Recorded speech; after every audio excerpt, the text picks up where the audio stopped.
Oui, à Carbone avec notre premier invité, alors que les ultras de la 64 qui bloquent toujours ici depuis une semaine se réveillent. Bonjour Christophe Bex. Bonjour et merci de votre accueil, de nous recevoir et d'être venu directement sur le barrage de la 64. Député du secteur LFI, cette septième circonscription de Haute-Garonne. Ils sont là depuis 8 jours. Vous êtes déjà venu ces 8 derniers jours, Christophe Bex, les soutenir? Oui, je suis venu dès le premier jour justement occuper ce rond-point parce que ça m'interpelle justement.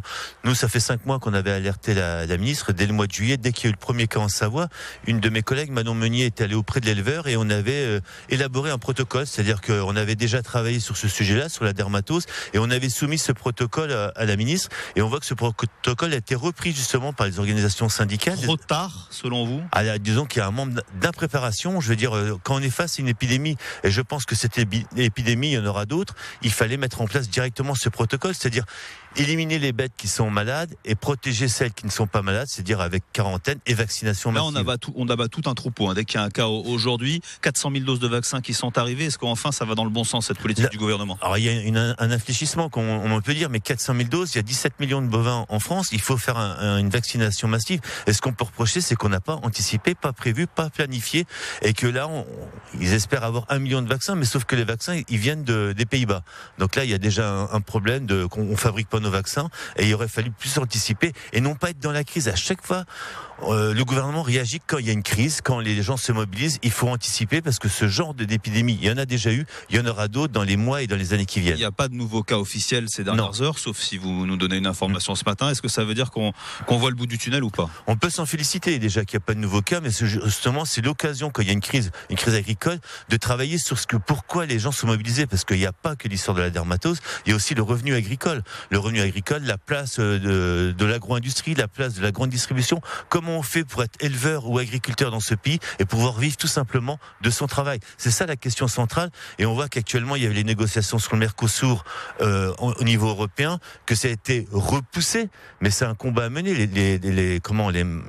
Les accords de libre-échange sont néfastes pour notre agriculture, comme ils sont néfastes aussi pour notre industrie. Il y a beaucoup d'inquiétudes encore ce matin? Oui, beaucoup, parce que justement les personnes qui sont là, et il faut quand même les féliciter, ils sont là depuis une semaine, ils dorment sur place, et pour l'instant ils n'ont pas les réponses. Le gouvernement n'a apporté aucune réponse aux agriculteurs. Vous demandez au gouvernement de revoir encore sa copie?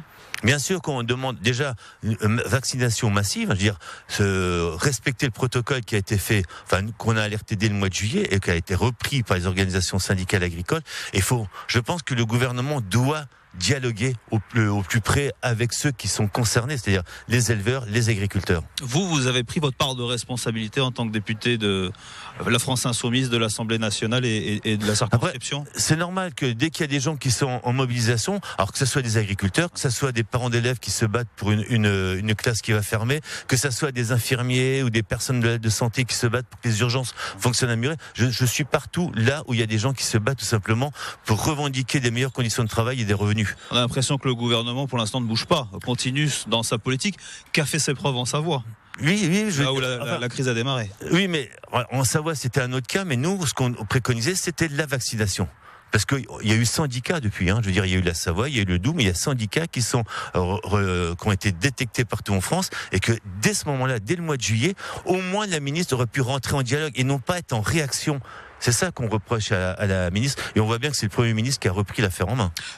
Il y a cette autoroute qui est derrière nous, toujours bloquée ce matin au niveau de Carbone. Est-ce que vous appelez à la levée des blocages, Christophe Bex, en tant que député du secteur? C'est pas à moi appeler à la levée des blocages. C'est eux qui mènent la lutte, c'est eux qui vont décider collectivement. Non seulement il y a les ultras de la 64, il y a la coordination rurale, il y a la confédération, il y a les jeunes agriculteurs, il y a tout un ensemble. Et puis je rappelle quand même 40%.